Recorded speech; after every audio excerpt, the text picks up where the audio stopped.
the book. Okay, sorry. We are going to start by hearing from the editors of the book, Ross McLellan from the University of Cambridge, Carol Fouché, University of Edinburgh, and Venka Simovska from Aarhus University, who are going to introduce the key themes of the book. And then we will move to hearing more specifically from some of the authors who are going to engage in a discussion about their specific chapters. So we will hear first from Venka Simovska, and then from Ross McLellan, and then from Carol Fouché. And I leave it to you so we can get on with our busy book launch. Thank you very much, everyone. Thank you, Julia. Yes, my name is Venka Simovska, and I'm a professor at Aarhus University Danish School of Education.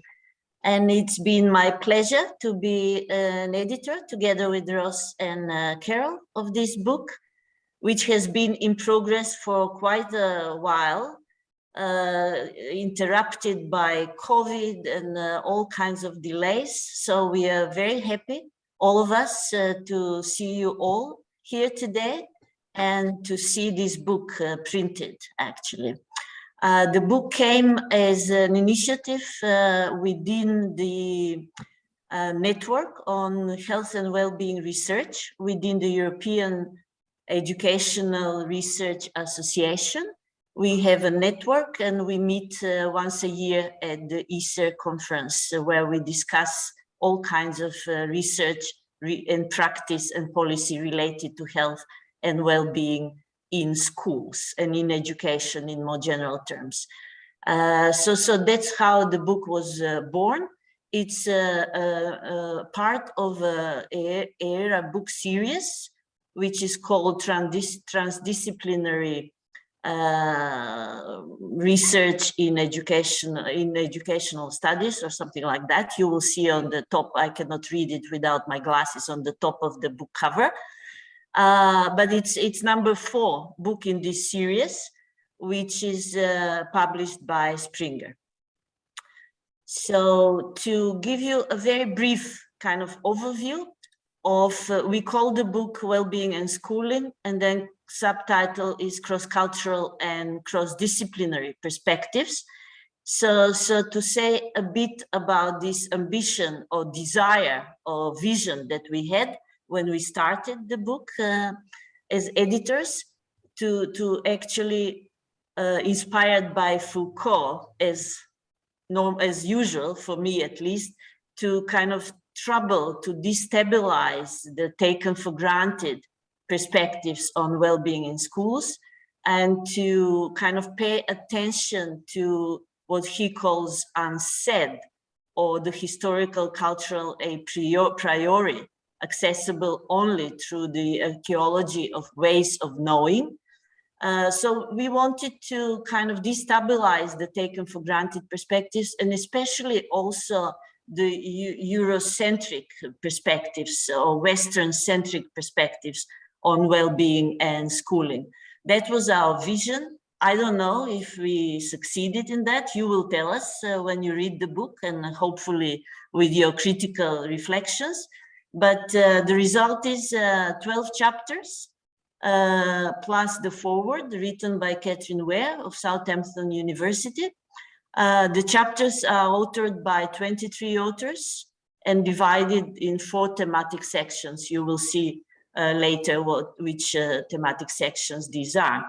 But the geographical and cultural educational spaces which are covered in the book are wide, we would think. You can see the countries there where different chapters are kind of situated in, from Australia to Denmark, Ecuador, England, Ireland, Kazakhstan, Luxembourg, New Zealand, Scotland, South Korea, and Switzerland. I hope I didn't forget any. This is based on the chapters in the book, not where the authors necessarily come from, but where the research takes place or the cultural perspectives are deployed. And then we also have, based on the authors' biographies, but also theoretical perspectives which are put to work in the different chapters. We have a range of disciplinary perspectives. I don't need to read them, you can see them there. There are many disciplinary perspectives. I have to say, within the humanities and social sciences though, but I don't know, that was a bit intentional because we actually wanted to bring more complexity into the story of well-being and schooling, and go away from reductionist perspectives to layering complexity within these disciplinary takes that the book represents or features. So did we fulfill our vision or our desire? I don't know, Ross and Carol, you can reflect on this question when you talk after me, but I don't think even such a desire can be ever fulfilled. Of course, we are happy with the result, and we are so thankful to all the contributors of the different chapters. And what we hope is that you will agree when you have a chance to have a look and read the book. But also I would like to acknowledge that there is more work to be done, as the other kind of gray box on the slides states, and especially using the work of Santos, who says that actually we need to problematize the problematizations, or we need to develop archaeology of the archaeologies of ways of knowing. Especially if we want to move away from the Eurocentric or Western-centric ways of knowing. So we are not done with this work. We hope that the book is just can present a kind of an opening. It's not the only opening, but is one of the openings, one of the ruptures. And so to end up, I would like to say that in addition to the invitation to engage in critical conversations initiated by the different chapters of the book, Rose, Carol, and I would also like to invite you to start thinking about the next book in this direction, and to bring us closer to this ideal of problematizing also our own problematizations.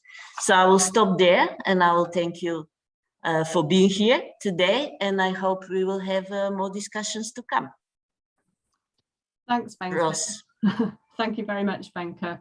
Yes, in terms of taking the conversation forward, I think it's also worth just adding that this is an ongoing discussion in our network, and we will actually have another session at the forthcoming ERA conference linked to this general area of conversation. So we hope that this is, when you produce a book, there's a danger it becomes a static object, but we want this to be an ongoing conversation.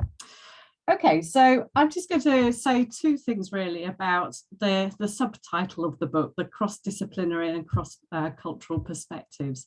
So if we think about disciplinary perspectives, we do all come from a different perspective, and that, as Wenke says, that's reflected in the book. And these perspectives tend to lead us to think in particular ways and operationalize our thinking in particular ways when we look at how we conduct our research, whether it's a quantitative measurement piece or a more qualitative piece of work. And this in turn leads to us finding things out that leads to implications not only for theory, but also policy and practice. And this, is very much the way research gets done. But the problem with this, I think, is this ends up very much that we have siloed thinking going on. And I think this is what our network is particularly fantastic for, because we do come from different perspectives and we do share these perspectives. So, I come, my own background's in the psychology, social psychology. So, I would have a particular individualistic perspective. I might do quantitative research using particular tools. That leads me to find particular things and make particular suggestions.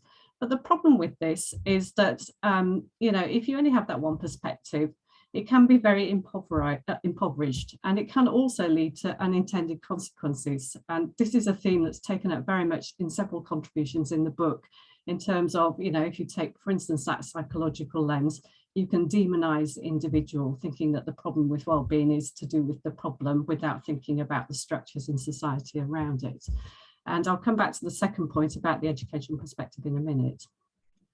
Okay, so this is the problem with disciplinarity. We can be stuck in silos. So we're trying to bridge, to transcend, I think is the word we use in the book, these individual perspectives. In terms of cultural perspectives, which is the second issue we really wanted to address this book, again, you know, if we take a particular cultural perspective, and of course, again, referring to my own background, a lot of the work done in my field is very much North American driven, which has a particular perspective on what well-being means in an individualized society, which has led to the development of vast numbers of tools that are used across the world to measure well-being. And that means that we can use tools such as, you know, life satisfaction scales developed in North America in a very different context. Is that a good thing to do? So what's the problem with that? Well, the problem with this is, if you think about this, in many cultures, a culture is obviously a layered thing. We're talking about national cultures and then different groups within societies with their own cultural perspectives. But an imposition of something that's come from, say, North America is going to make local understandings invisible, and at its very worst can lead to the suppression of Indigenous understandings. And again, this in the book is a theme that's very much taken up and problematized, and, you know, light shone into this box. So the last thing I wanted to say about this is, what about the education piece? You know, well-being, all those disciplinary perspectives tend to come from a particular discipline that is not education. So this education tends to be just a backdrop, like this lovely stream running through the forest. So we have the Wellbeing River just separate to the backdrop of the forest. And we look at the river and not the forest. But, you know, does it have to be like that? Of course, the river is cutting into the forest and changing that environment considerably. But I think what's happening, the state of play at the moment, is that we have the Wellbeing River, and then we often have sort of the educational thinking around the purposes of education river. And these two things are not yet joined up. And I'm really delighted, particularly we have the New Zealand contributors here who have a very lovely graphic in their chapter, which they might refer to, of the braided river. So I'm going to stop there and I'm going to pass on to Carol. Yes, like Venka and Ross, I'm really happy to see you all here. As Venka mentioned at the beginning, it was very demanding but extremely interesting work of editing. And what I would like to propose here is to look a little bit at the structure of the book and some examples of questions that each section is asking.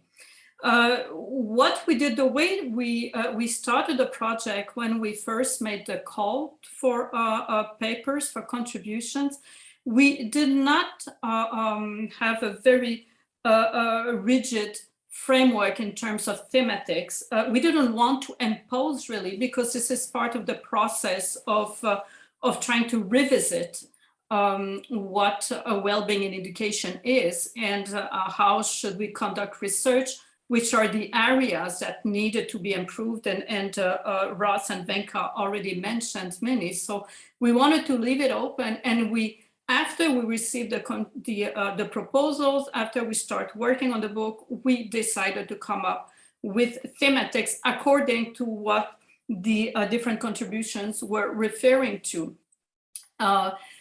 So the first one, the first section is re-examining conceptualizations of well-being in education. So this section addresses issues referring to policy makings and to reforms. And some of the questions that are asked, for example, how have these assumptions and in general the conceptualization and policies development traveled over time? We're talking about implicit and explicit assumptions underlying educational reforms aiming to increase student well-being. The second section is more focusing on school environments, on schooling and well-being.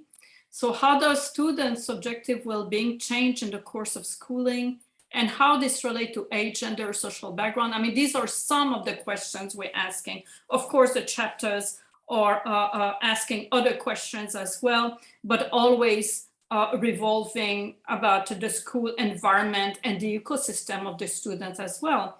One very important question, for example, is, are schools sufficiently equipped to protect the well-being and mental health of students suffering from social injustice? So how schools can address challenges relating to inequalities? Are they doing enough? How can we move forward with this? The third section looks at significance of cultural context. I must say that when we're referring to cultural context, and I think that Ross and Venka put that already quite well, it's everywhere in the book, okay? So the cultural context is actually important, how we move away from Eurocentrism, how we connect the local and global, how we work with these concepts and how we problematizing them. But in that section, the authors do address really conceptually these issues. So for example, how can well-being programs be constructed that are culturally sensitive and suitable to a multicultural environment? Is it possible to reach a balance between global and local understanding of well-being whilst avoiding any narrow conceptualization? Is it, for example, referring to the local perspective, is limiting the impact, in fact, that knowledge may have in other parts of the world? How we can integrate more clearly what we call local, for example, local knowledge in issues of well-being and education as part of the global? Can we really talk about a global environment if we exclude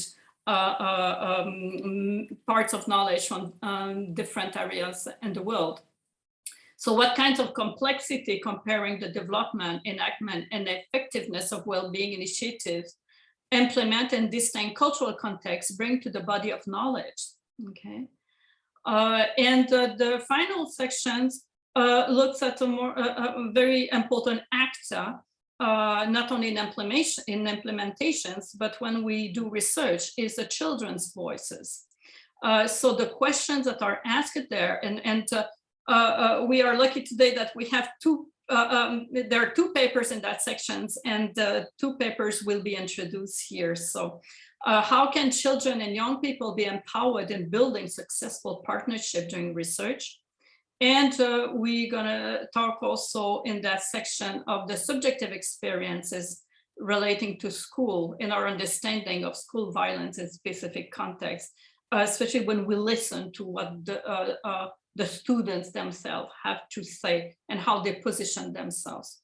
So here you have the content, so the content of the book, and the titles in red are the ones that will be discussed today. So I think we can move now to discuss each of the paper. It will be very interesting to hear from the authors. So we will start with the first paper in the first section is a Positive Education, Schooling and the Wellbeing Assemblage, Old and New Approaches to Educating the Whole Child, which was written by Katie Wright, Julie MacLeod, and Rachel Flinley. Katie Wright and Rachel Flinley are from University of Melbourne, and Julie MacLeod is a professor at the University of Melbourne. Oh no, Katie Wright, I'm sorry, is from La Trobe University. So we are happy to listen to you. I don't know who will present among you. Julie, right, okay. So I'll be presenting. To you, Julie. Thank you so much, yes. Yeah, thanks so much. And hello, everyone. It's really wonderful to be here. I'm coming to you from Melbourne, Australia, on the traditional lands of the Wurundjeri people of the Kulin Nation, and I pay my respects to First Nations elders, past and present. So I'll be speaking to the chapter written with my co-authors, Julie and Rachel, both of whom are here today, and they can take up some questions and participate in the discussion afterwards. Our chapter examines how wellbeing initiatives have been taken up in recent years in Australian education and increasingly in local communities. And our specific focus is on positive education, schooling, and what we're calling the wellbeing assemblage. And one of the things that we're interested in is how approaches to promoting wellbeing map onto both old and new ideas about educating the whole child. So we conceptualise the wellbeing assemblage as a series of interconnected knowledges, discourses, and practices that both articulate and constitute the problem of wellbeing, as well as the strategies that are offered up to promote wellbeing. And we consider this from two specific vantage points. The first is the intersection of wellbeing with student engagement and achievement. And the second is a consideration of wellbeing in relation to social and emotional learning and positive education. Positive education, which Martin Seligman defines as education for both traditional skills and for happiness, employs interventions to promote wellbeing and to prevent future mental health problems, while at the same time bolstering academic achievement. And one of the things we've tried to think through is the question of what happens with the convergence of wellbeing discourses and older philosophical traditions concerned with the shaping of future citizens. Specifically, what does it mean when governments start to formalise these aspirations through policy frameworks and programs in schools?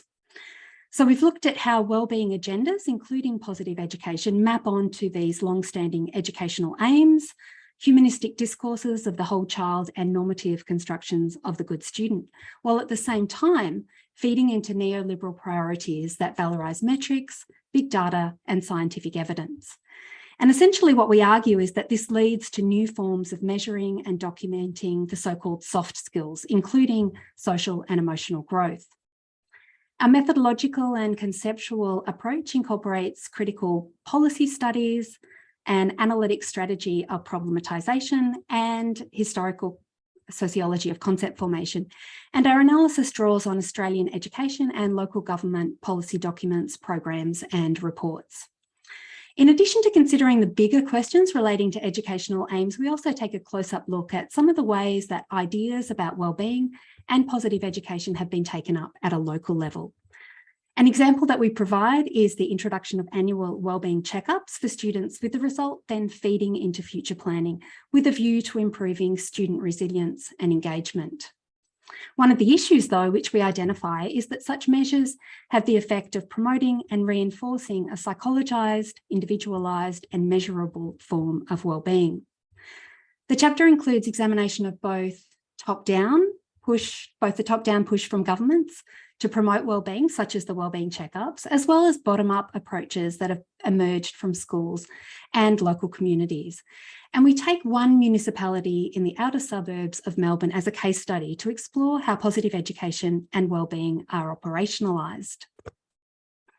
Wellbeing is placed at the core of future visions for communities, as is evident in local community programs.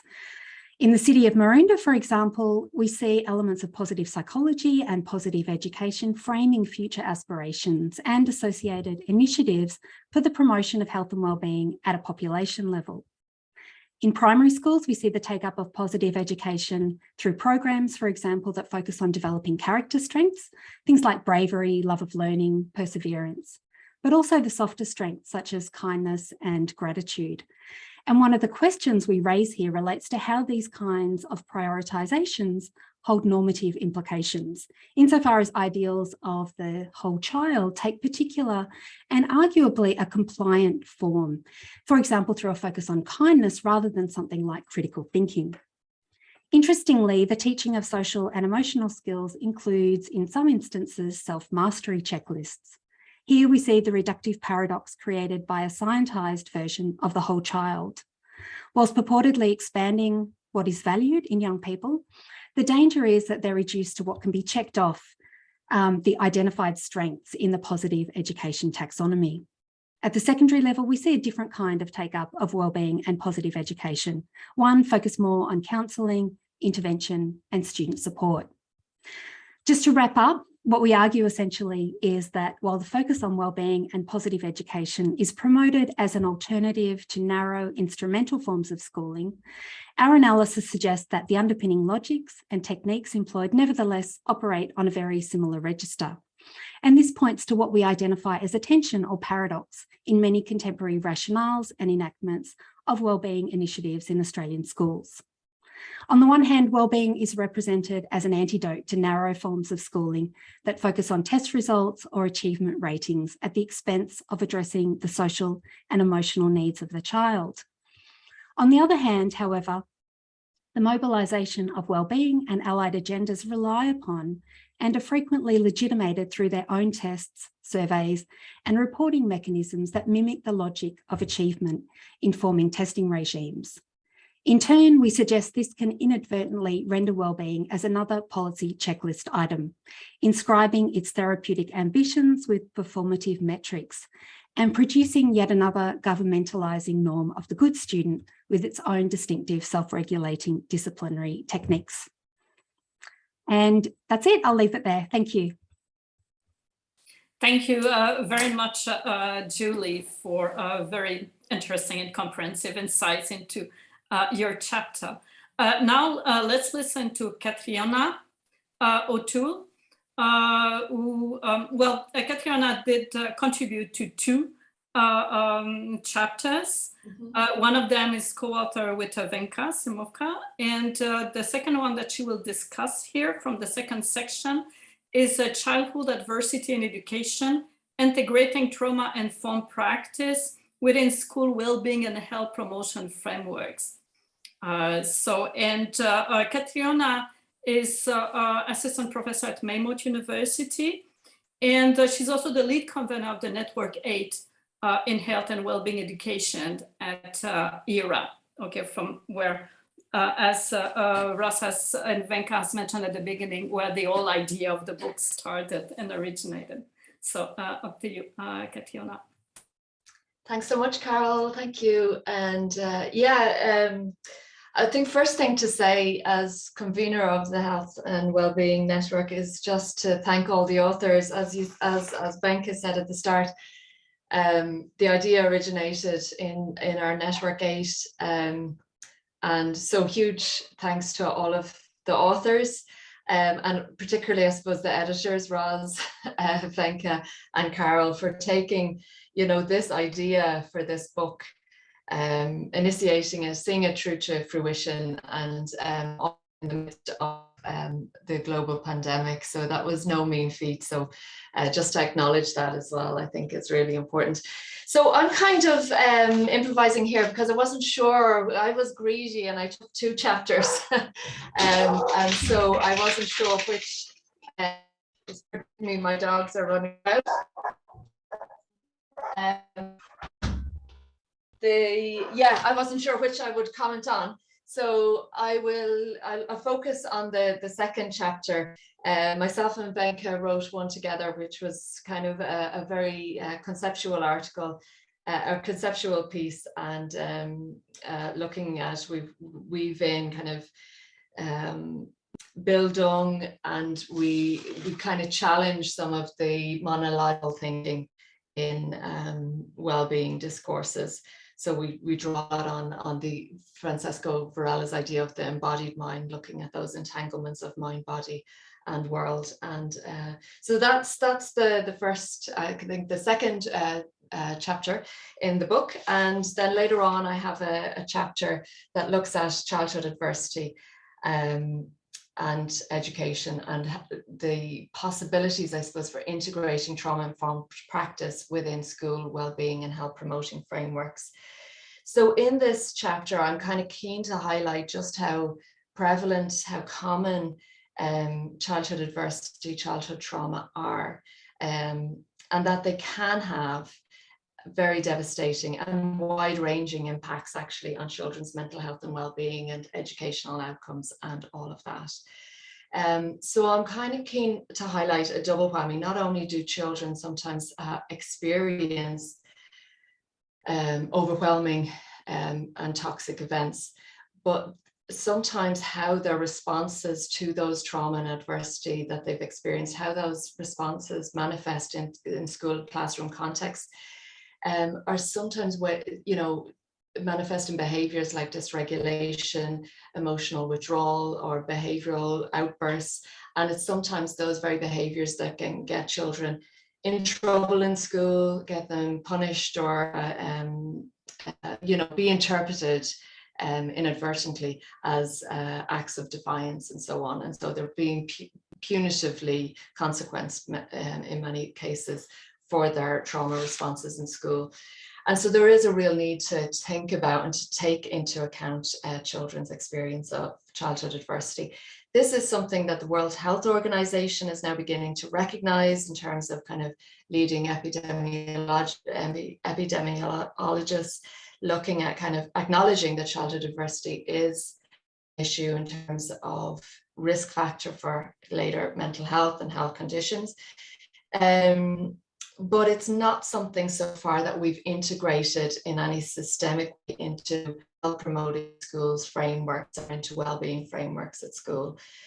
So this that there may be some utility in embedding trauma-informed approaches within school health promoting frameworks in ways that would support well-being promotion, but also ensure a commitment, I think, to social justice aims and goals, and avoiding kind of Western-centric models as well.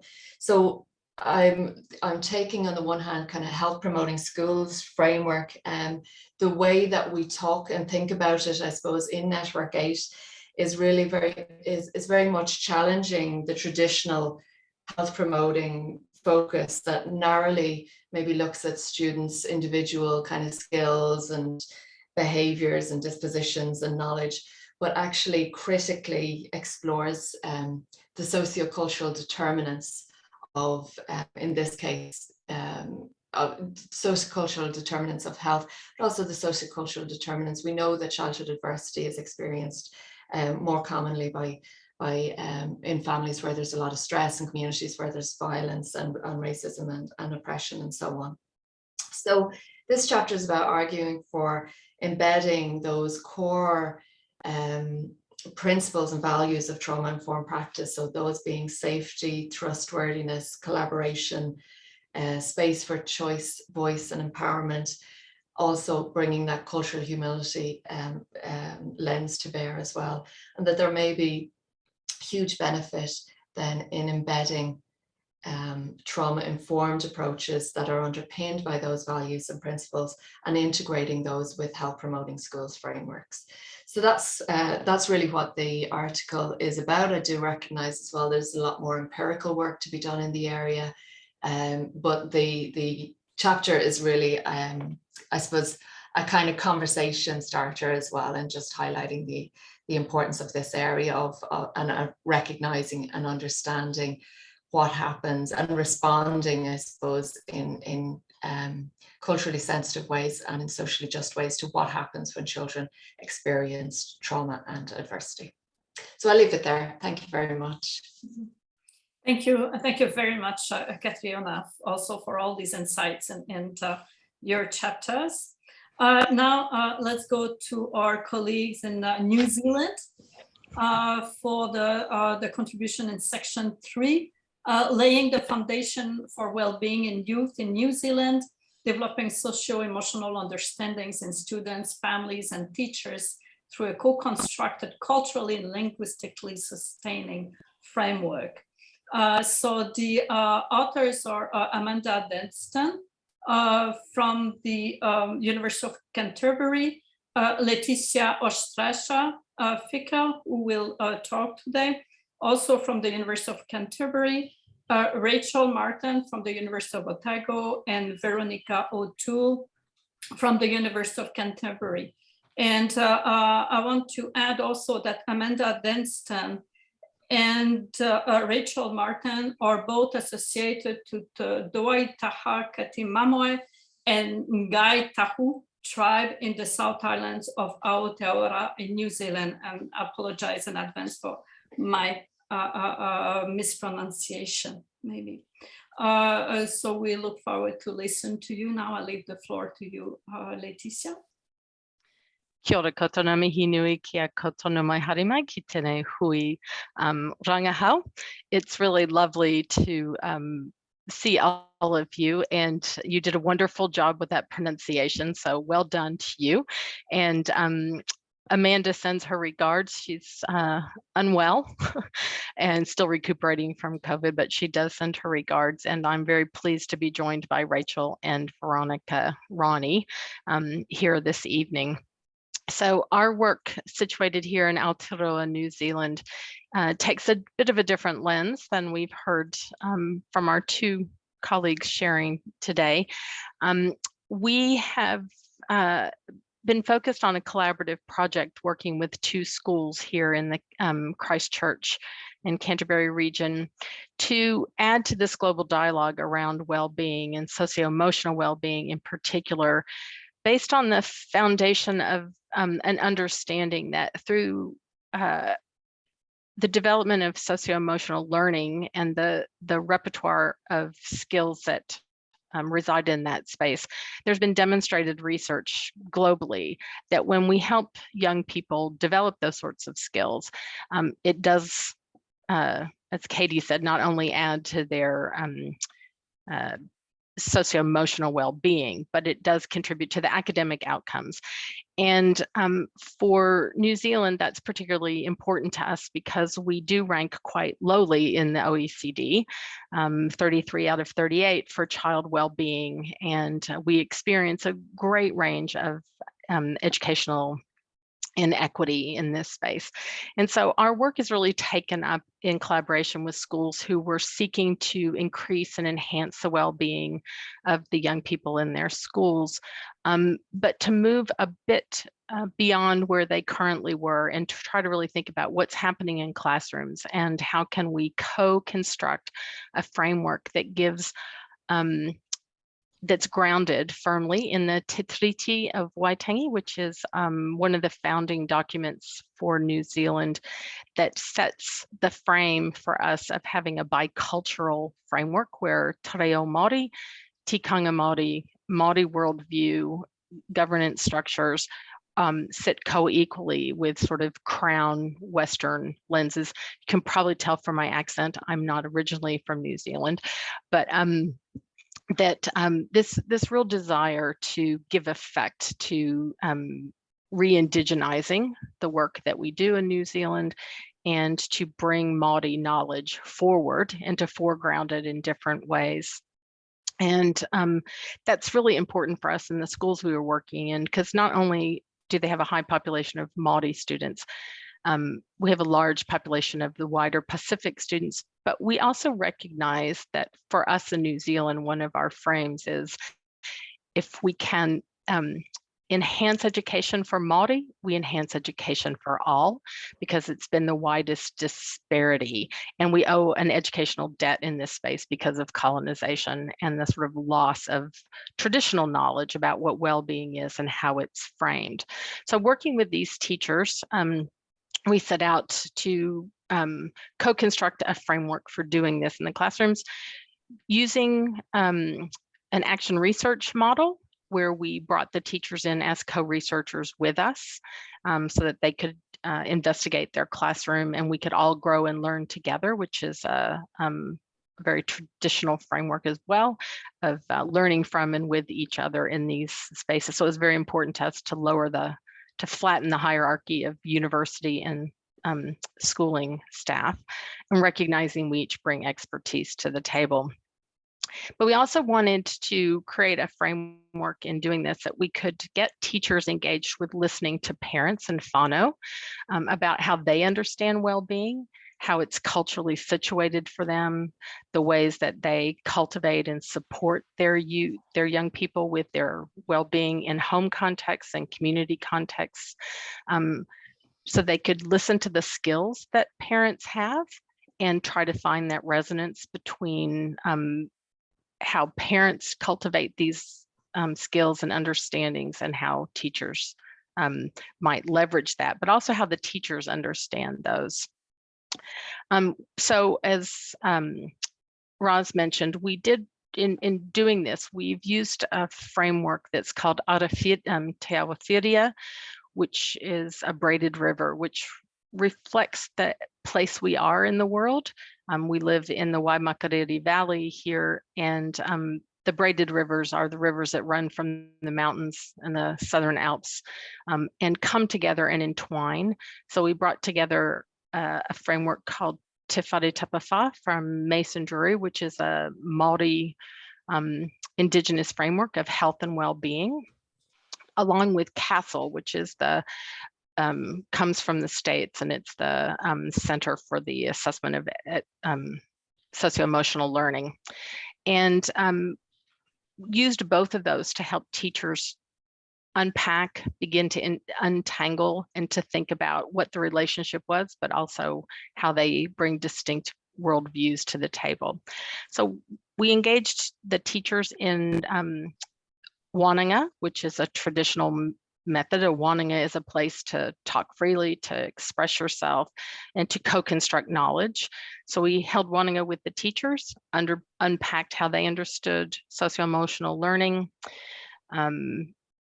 used that conversation as our field notes, did similar with the parents that came in to talk with us as well, not with the teachers, but separately, and identified from both of those groups different ways of thinking about what socio-emotional learning was, how it looked, how we cultivated it, and relationships came out as the central core for both parents and whānau.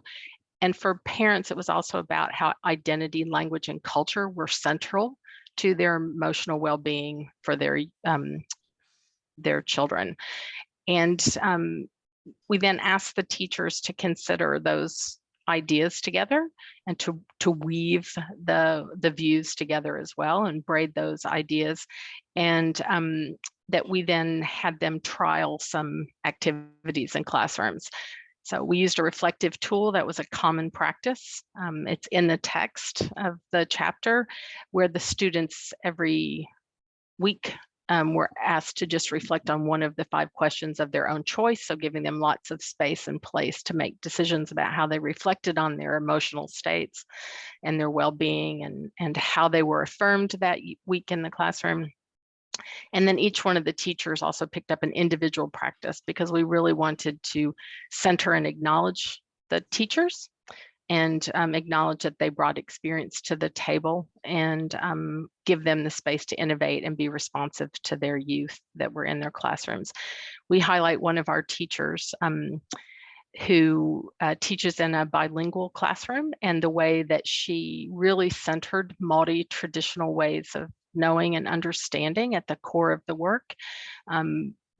It's just a beautiful story. I really encourage you to read it, but I couldn't do it justice online. And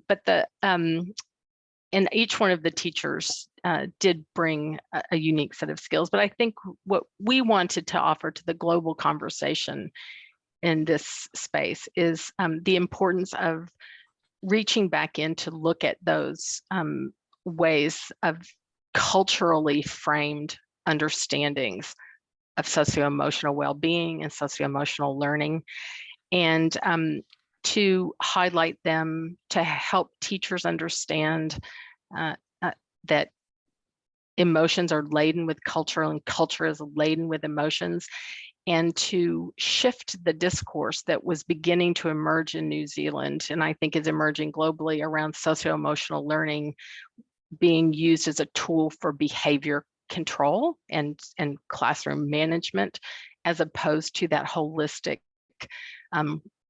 view of not just focused on the academic and the cognitive, but moving us back into that space of education being an enabling and growth opportunity across the holistic view of the child. So that's, we know there's still more work to do. Small groups of teachers we've been working with, but the schools are now expanding that out. They're doing amazing things, and we hope to continue to be able to study and continue to focus on bringing these ideas forward to the global community. So thank you very much for listening, and I hope you have an opportunity to read the entire book, as we all wish to do ourselves. Thank you very much, Leticia.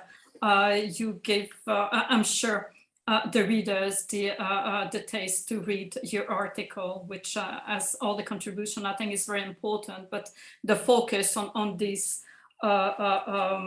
different understanding and understanding the understandings of well-being is central to a co-construction, in fact, of knowledge on well-being.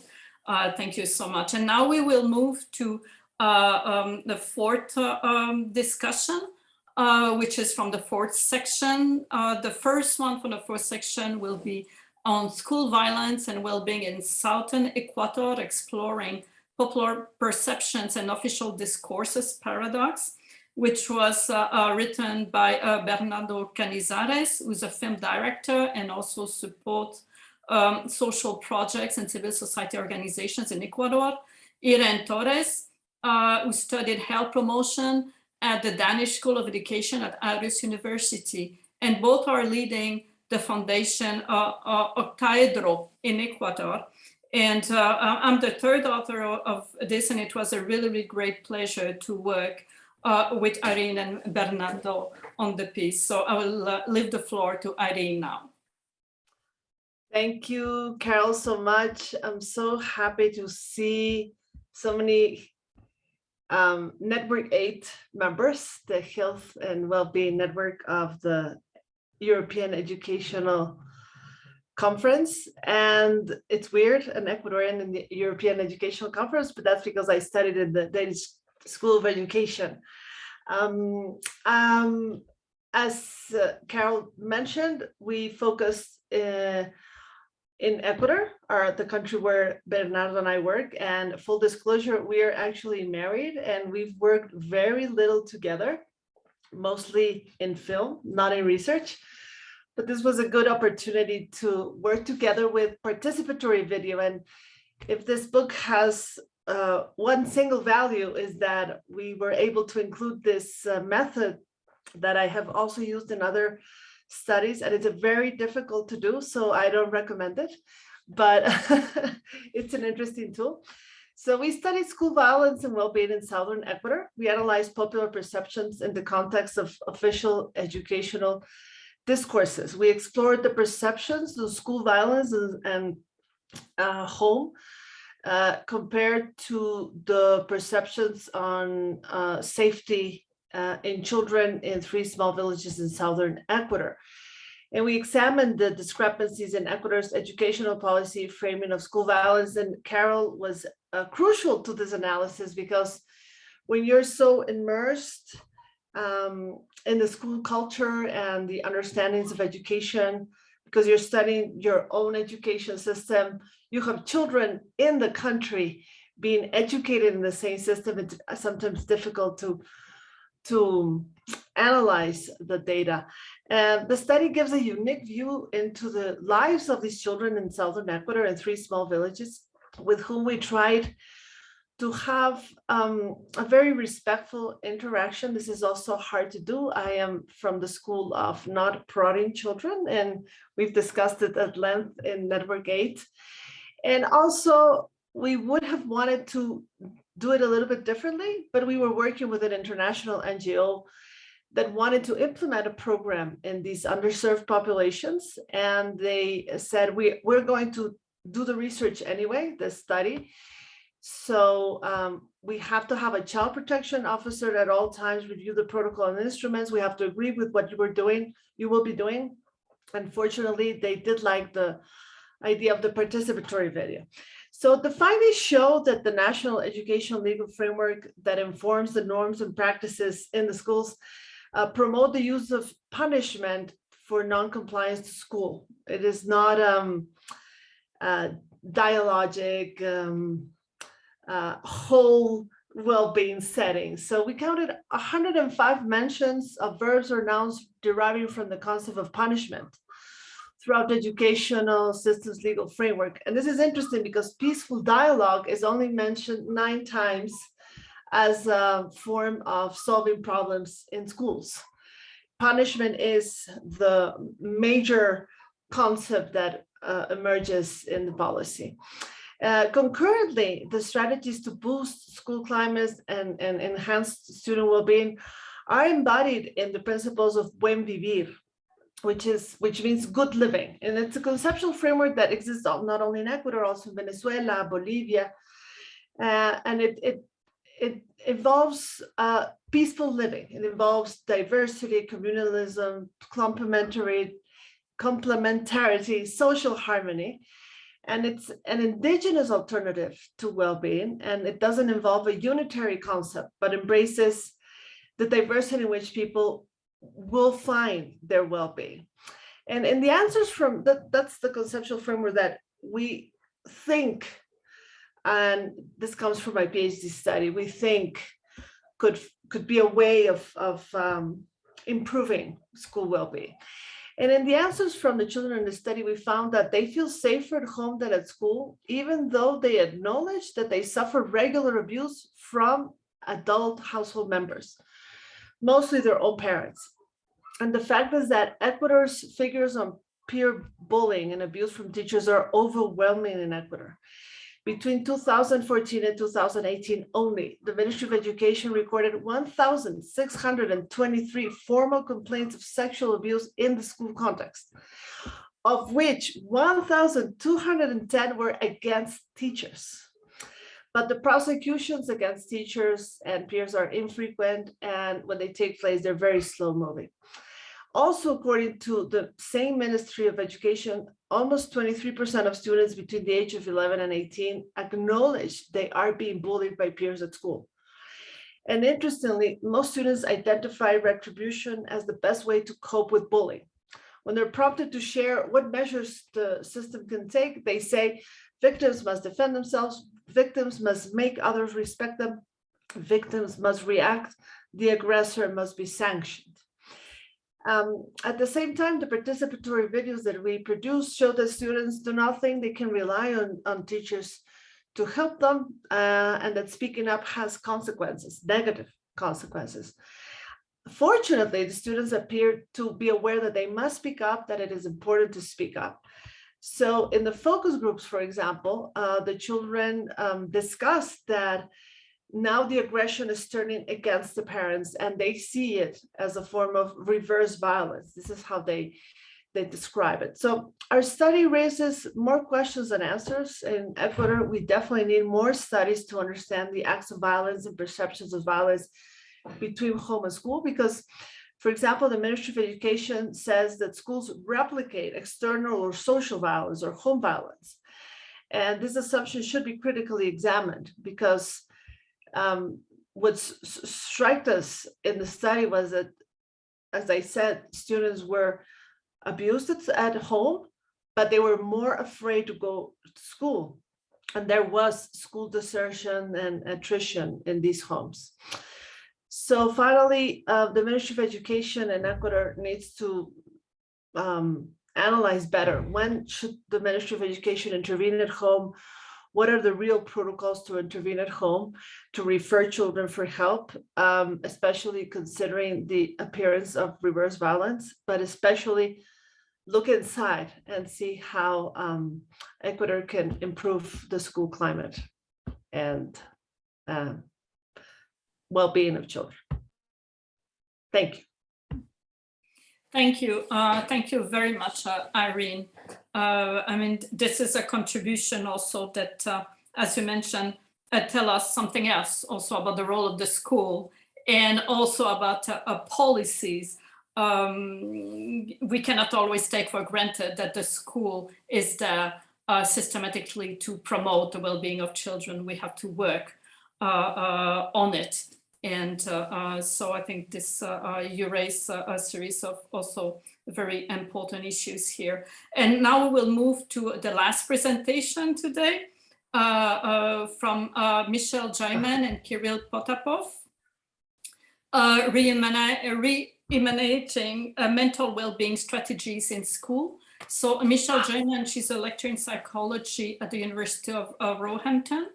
And Kirill Potapov is a PhD candidate in human-computer interactions at the University College of London. And as we're gonna listen to Michelle here. So Michelle, it's the floor is to you. Hello, and hello everyone. I hope you can hear me okay. Yes, great, excellent. I'm delighted to be here. I'm going to try and be brief because I understand I'm the last and everyone will be desperate to ask lots of questions from all the fascinating speakers that came before me. So the chapter, really at the heart of this chapter is children and young people's voice and how important this is in developing effective wellbeing strategies in schools. And of course, children are key stakeholders and the main beneficiaries of mental health and wellbeing strategies in education settings. And therefore, giving children a voice, it's supposedly a key tenet of education policy, practice, and research. But ensuring that voice is meaningfully heard and included and acted upon in these spaces that children occupy remains a challenge. And this is apparent if you simply ask them. So in the words of one secondary age pupil in England, we rarely get a choice to say what we have to say or we're never heard. So this chapter considers the notion of pupils' voice with respect to developing evidence-informed, socially valid mental wellbeing strategies in schools. Now, pre-pandemic, we knew that children and young people's mental wellbeing was a growing concern. And the enduring battle against the COVID-19 crisis has helped to really bring that plight further into the spotlight. And schools have a pivotal role to play in supporting children's well-being now more than ever. And school leaders are challenged with implementing the most effective and appropriate strategies. So this chapter looks at an innovative school-based project and highlights how child-to-child and child-to-adult collaboration, co-creation, and social action can be harnessed to design and implement authentic child-centered approaches to support well-being in schools. Historically, children have often been regarded as passive recipients of services and interventions aimed at them. And a rapid review of the literature by the Children's Commissioner a few years ago, back in 2017, showed that studies often relied on adult informants, on parents, teachers, and service providers. However, the findings also revealed that children were keen to be active agents and participate in decisions about interventions and services aimed at them. And this is clearly illustrated in the case study presented in the chapter, the Life Mosaic project. Now, this project began as a team entry for a national competition in England, focused on youth-led innovations to address real-world problems. And the team members comprised 4 pupils from an English secondary school. They were aged 14 to 16 years old, 2 males, 2 females. And the impetus behind the project was to build a technology that would give young people's lives, it would improve young people's lives. And from here, the idea of designing a wellbeing app began to develop. So Life Mosaic is a personal information's wellbeing app. Users select an area of their life that they wish to focus on and track. So aspects such as diet or sleep patterns or mood are the standard suggestions, but individual preferences can be incorporated. It was very much the thinking behind it was to very individualize it. So personal data is recorded simply by logging the number of times an activity or experience occurs. I'm afraid I haven't got any slides, so I can't show you any great visuals of it. And it was a youth team that designed it, so it's a beautiful design. Anyway, this creates a daily tile or a visual diary of behaviours, which is collated in a monthly overview or a mosaic. So this is used to reflect upon, and each unique mosaic generates a ticket for meaningful discourse. So these individual visualizations can be shared. They can be used as a starting point for conversations with friends, with a mentor, either within a designated online forum or within the physical classroom setting. So this project was facilitated by a teacher, but it was primarily student-led, and it provided ample scope for the young people to make decisions and exert their agency. And following a successful crowdfunding campaign, the Life Mosaic project team secured the services of a freelance developer, and the first iteration of the app was produced. And then the team conducted a small pilot study. So this again was student-led, involving a convenient sample of 7-year 8 pupils. And they were invited to trial the app for 1 week, using it to track their sleep patterns. And the results of this are presented in the chapter.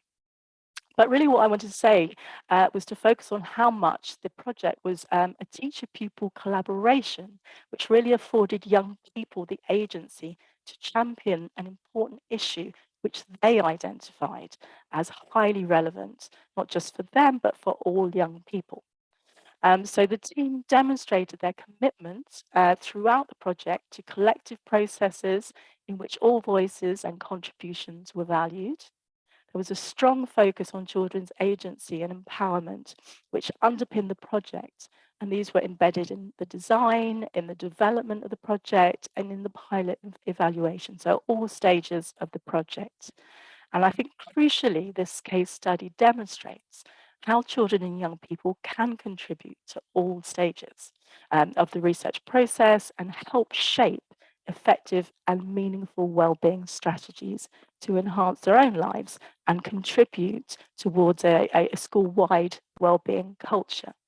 So this particular project has helped on a local level. It's been adopted in pastoral practice. So we've seen real sort of world implications of it to complement existing buddy system. So this involves a year 12 student meeting with a younger pupil on a weekly basis to check in on how they're doing and setting personal goals. And some of these year 12 mentors and mentees have chosen to integrate the app as part of their sessions. So research on the benefits of this application of the tool is ongoing. But in addition, the youth team have disseminated their work and they go visit other schools and talk about Life Mosaic, and several other institutions have expressed an interest in implementing it locally. So initiatives for change in schools, of course, have typically reflected rather top-down approaches, with school leaders deciding which practices to introduce, staff being tasked with implementing them, and pupils being expected to follow them. So contrasting with this tradition, the Life Mosaic case study suggests that a true commitment to working in partnership with pupils can sort of disrupt these traditional hierarchies of power and significantly increase the likelihood of achieving positive and meaningful change. So that's in a nutshell the chapter. So thank you for listening. Thank you very much, Michelle, for concluding this session with the authors. And your project, the Mosaic project, certainly a project we want to follow up, also look forward to more papers on it. I think it's a very important tool that you have developed. So thank you so much. And now I will give the floor to Julia. So Julia, you want to? Yeah, thank you. Yes. Thank you so much, Carol, and thanks to all of you who contributed. I would like now to introduce William Smith, who is a senior lecturer from the University of Edinburgh, who is going to join us as a discussant, so engaging with some questions and reflections on the book. And at the same time, given the time limitations we have, I'll suggest that if you have any questions, you can start putting it in the chat facility so we can see them as they come. And on to you, Will. Thank you. Thanks, Julia. I hope to keep these remarks fairly short because I do want to spend some time looking at the questions from the rest of the audience. So starting off, just a big congratulations to the editors and authors for putting together what I think is a very interesting collection of chapters here. I also appreciate the importance of context. I think that's one thing that comes through in all the chapters, is that there's something unique about school and we need to focus on that. So putting school and children, the last chapter did a great job of pointing this out, children really at the center of these discussions. If we're going to talk about well-being in the school, we need to be considerate of the interesting context, sometimes maybe not the safest context, which also provides another level of consideration, and thinking through well-being. Some of the chapters also talked about the differences, not just in school type, but in school level, and how well-being might look differently at like a primary and secondary school level. And these type of nuances, I think, are one of the contributions of the book. at the beginning, we heard about interdisciplinarity, so or cross-disciplinary, which is something that was the hope for. I really appreciated the recognition that, obviously we all come from our own disciplinary background, and that often leads to siloed thinking, where as you're able to, we had people working with participatory video here, we had psychologists and sociologists and anthropologists all coming together here from different perspectives to provide a pretty rich overview of this, and really pushing people to think about well-being in these different disciplines and how they're understood differently. To me, one of the strengths I saw was visual images that helped me understand some of the complexity and intersection of well-being. And two that particularly stuck out to me was this idea of well-being as an assemblage, right? Or assemblage, where we have kind of this tapestry almost of various things that are coming together to represent well-being in schools.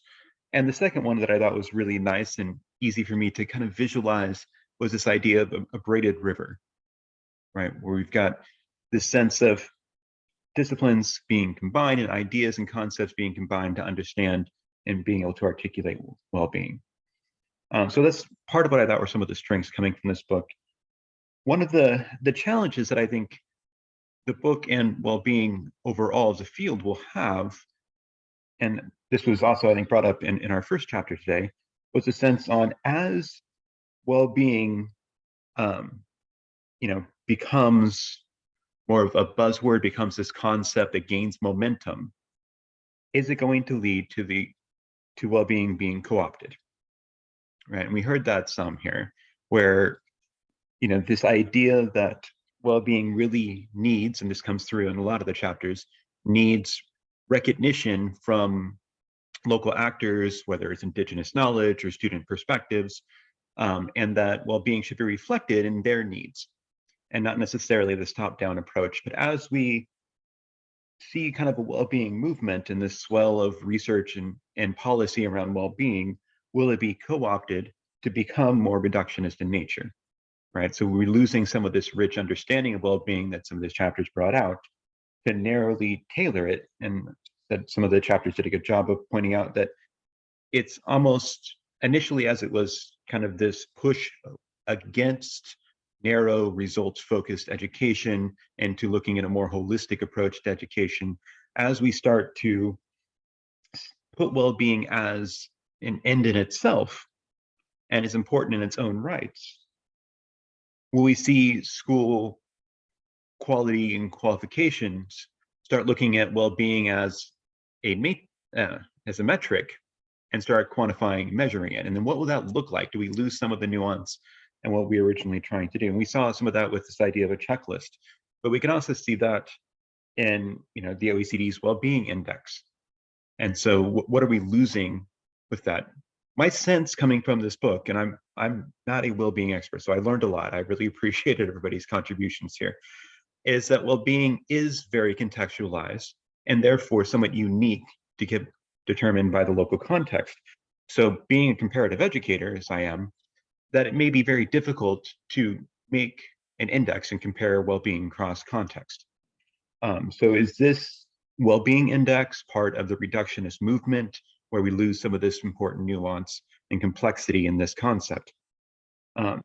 There's also, interesting at the policy level, a movement towards well-being economies, which is also quite interesting to me, given that we think about kind of the constraints of neoliberal education system and this push towards outcomes focused and narrow end results, often connected with instrumentalism in education, that now we see well-being moving as a separate economy. And is that possible with well-being? Can well-being be an end goal of the economy? So I think there's just interesting tension as well-being becomes more important. How do we treat it? If all children are supposed to have access to improved well-being, how do we ensure that without narrowly quantifying and measuring it? So I would love to hear some of the authors' takes on on potentially this tension and co-opted nature of well-being. Can we continue to focus on it and keep the richness of it while, we're still ensuring all students have access to it, and we see this kind of global expansion of the use of it as at least a term. So I think that I'm going to stop there because we got 15 minutes left. I want to make sure we have time for questions. But I want to congratulate again the authors. Thanks for helping me in my understanding of well-being, and I'm sure a bunch of others as well. I really appreciate it.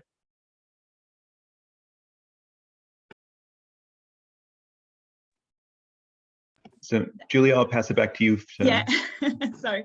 I was going to thank you, Will, for your reflections and for your questions. I'm wondering if any of the editors and any of the authors would like to reply to Will's questions and reflections, or maybe through the chat facility, whatever works best for you. Oh, we have got Venka there. Thank you, Venka.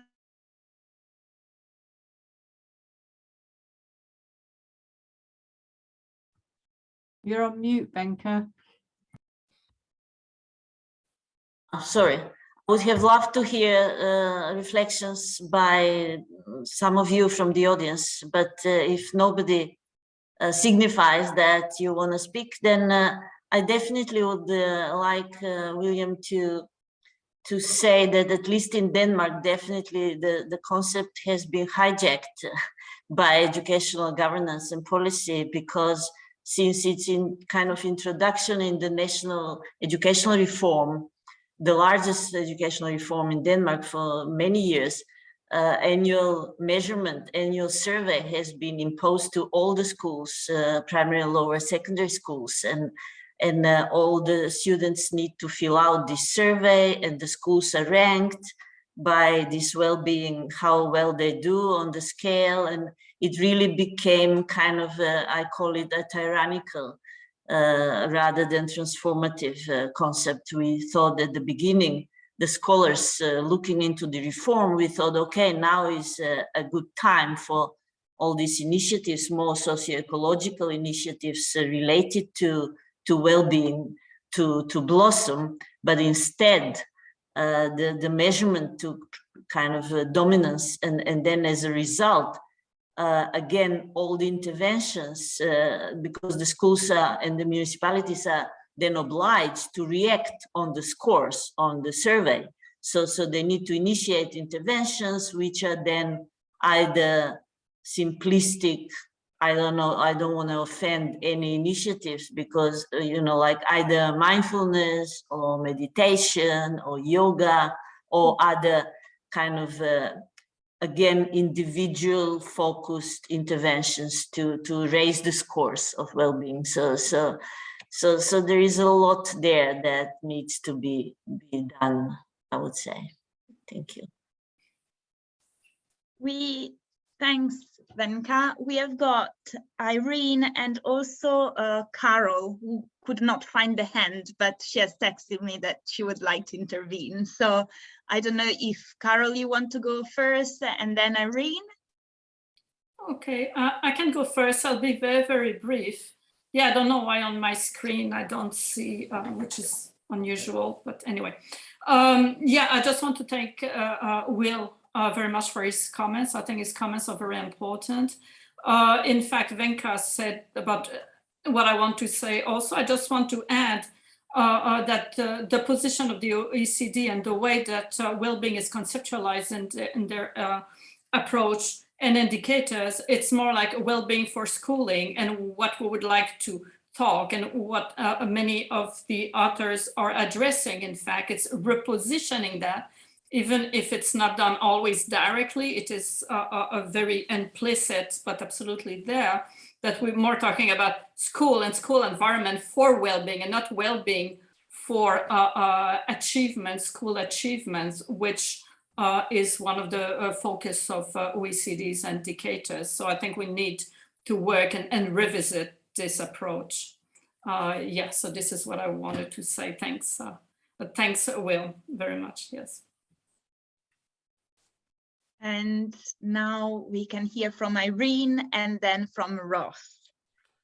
Thank you. Well, continuing the line of the measurement and the OECD standards and all that, in Ecuador, the PISA tests are relatively new.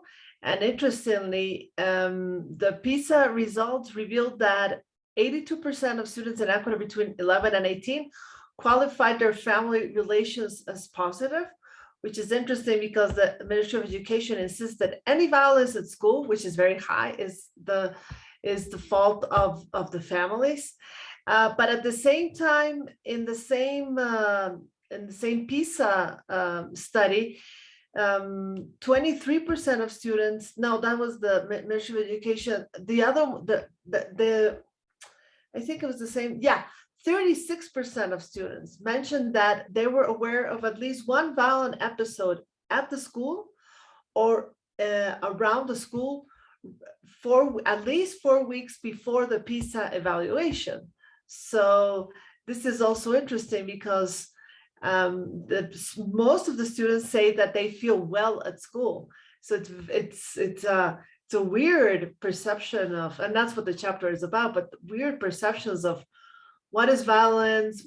I feel good at school, but there is plenty of violence at school, according to the same PISA results. And at the same time, the children are saying, we're very happy at home, we're very safe, there's no violence at home. Very, very interesting and something to pursue.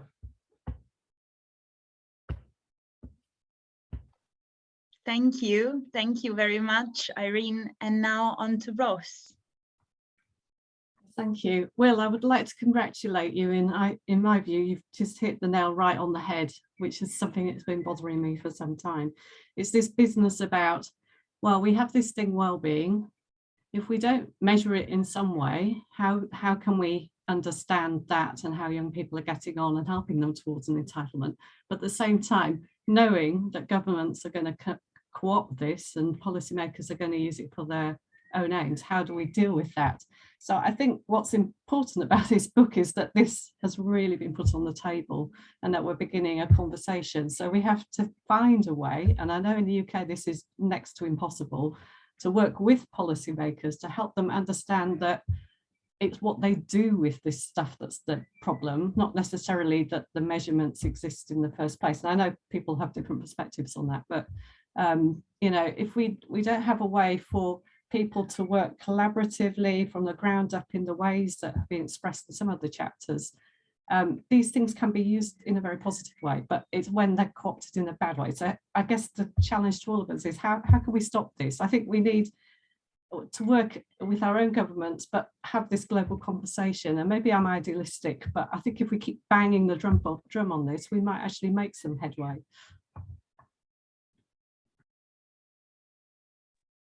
Thank you, Ross. Thank you very much. And if anybody else has got something to add to the conversation or ask directly to the editors or the authors, yeah, just raise your hand. Okay, we have got Patrick. Patrick, please join us. Oh, hello, everyone. It's good to see you and to hear about your interesting research. I really enjoyed listening to each one of you. So thanks so much for this information. I've learned a lot too. I thought from my own work on children's participation, I noticed that we often black box children as if they're a homogeneous entity. But I was wondering if through your research, you discovered different groups of the experiences of different groups of children, be it age, socioeconomic background, gender, ethnicity, race, you know, if you got that and the extent to which these can be practically used to influence policy and practice. Thank you.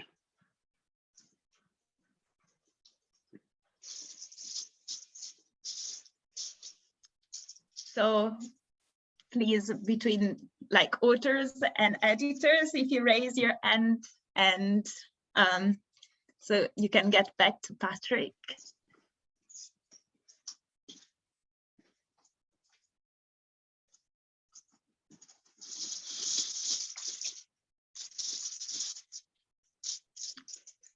Yes, Venka, thank you.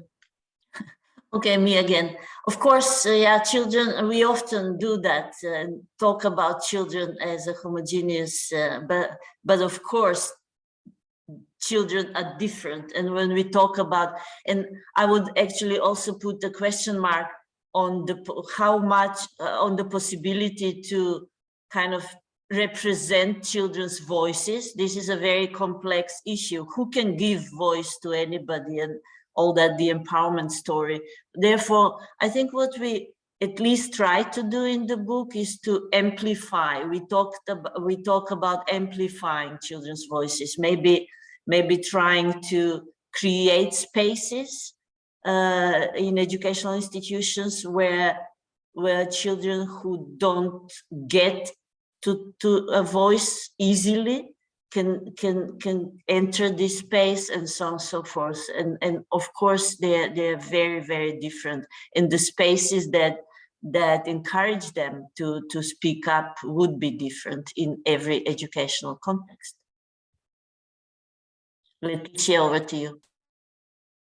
Yeah, it's a great question, Patrick, and thanks for asking it. I think well, we didn't look at it exactly as you framed it. I think that through the work that we did, what we enabled was for the teachers, so those people working most closely with the children, to actually begin to hear their voices. So it wasn't a false, it wasn't that sense of empowerment or doing it for, but creating an authentic context for the teachers to receive that weekly reflection from their students and get to know them more richly and more deeply, and to give those students that sense of safety to be able to share their emotional states, their concerns, the challenges they've had on the interpersonal relationships. And while,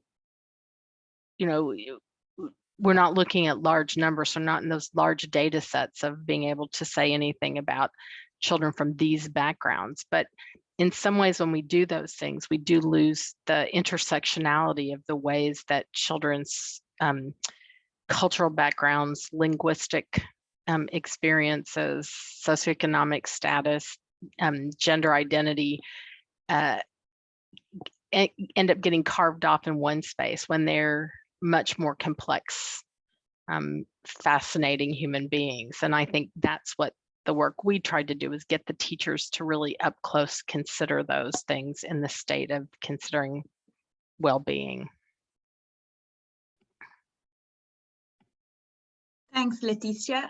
And I'm aware we are, oh, sorry, there is William who wants to join in. And just to say, we are almost at the end of our session. I'm happy to stay another couple of minutes if there are more observations. Yeah, sorry, just wanted to jump in with one final question for our editors here, because we're short on time. One of the target audiences for our book here is practitioners, and I can imagine somebody maybe going through an EdD program, or a school head or administrator saying, well-being and schooling, this is great, this is going to help me transform my school. I was wondering, we haven't had a chance to talk much about that, but if you had a school administrator come to you and say, you know what, I want to put well-being at the center of my school, what are some of the advice that this book might give them?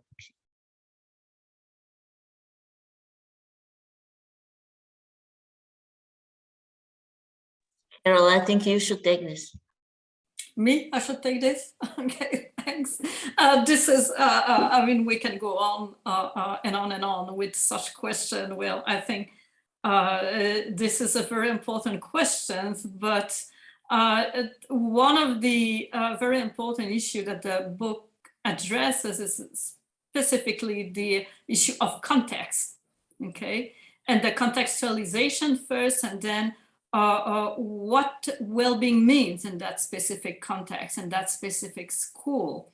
There is a focus also on the co-construction of projects that can be implemented, being with the children, being with the school populations, with the teachers addressing policies. I mean, the book brings the complexity of issues, in fact, that goes a little bit against the idea of transferring knowledge, of providing a specific recipe, which has been done too often, and which international organizations, even with a goodwill, are attempting to do by providing indicators and guidelines.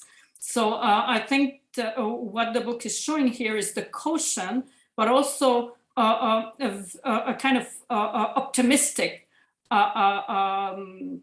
ways of addressing these issues, okay, as long as they are contextualized, as long as we're trying to avoid as much as possible that under problematization of the context. And I even think about what Patrick's questions was addressing already when we talk about gender. If we talk just, if I'm just thinking about the paper that I work with Eileen and Bernardo, we can talk about the school bullying, for example. So when we talk about children's voice, we see how complex it is, because the bulliers may be the children as well.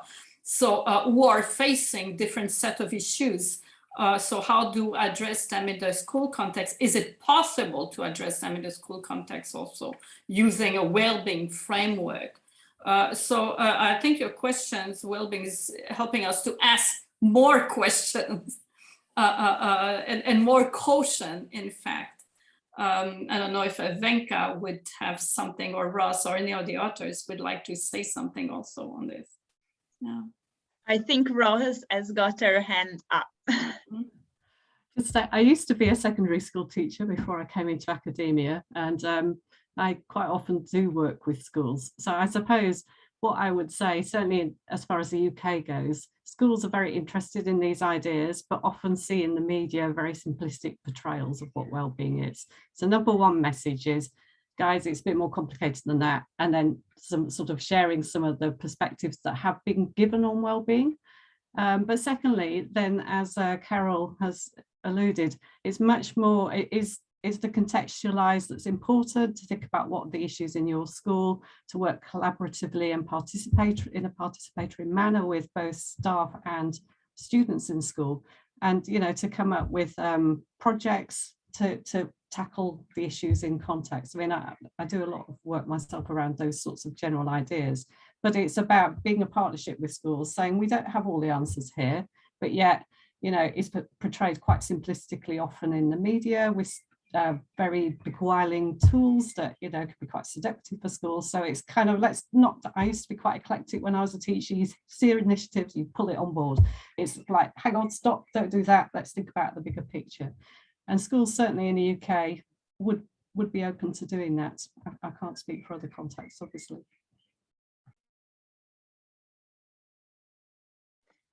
Thanks, Ross. And we have got also Letitia and Venka joining in. So Will, really, you have provoked. Thank you. I think I just wanted to add to that. I absolutely agree with Roz about there's no silver bullet, and it's a whole lot more complex. I think with my nod to my colleague Ronnie O'Toole, when we were pulling our literature together to support getting the funding for this, when we looked at the work in socio-emotional learning in particular, the mantra there is to teach the children, you have to first teach the teachers. And I think that gets to what Roz is talking about a bit. It's not that, it's much more complex, and teachers hold quite either very rigid views about well-being and socio-emotional well-being, quite connected to behavioral issues, as opposed to perhaps a more philosophical frame that we might take to the whole being. And sometimes we actually have to slow down and really unpack that with them and challenge and test those assumptions, because bringing some idea in, people take it and they understand it through their lens. And if you don't kind of offer new lenses, and I think one of the things we learned through our project was we spent a lot of time working with the teachers before we asked them to start changing their practice. And one of the things we did that I would highly recommend is to provide people and teachers that framework of noticing, so that they really shift their lens instead of reacting to just noticing what's happened. That doesn't mean to let really scary things happen, but just shift to notice their own emotional response to certain situations, notice how kids respond to each other. And that intentional noticing shifted some of their thinking before we ever asked them to start trying new practices or do anything. So that would be one thing I would definitely say to principals, is spend some time actually paying attention before you start trying new things.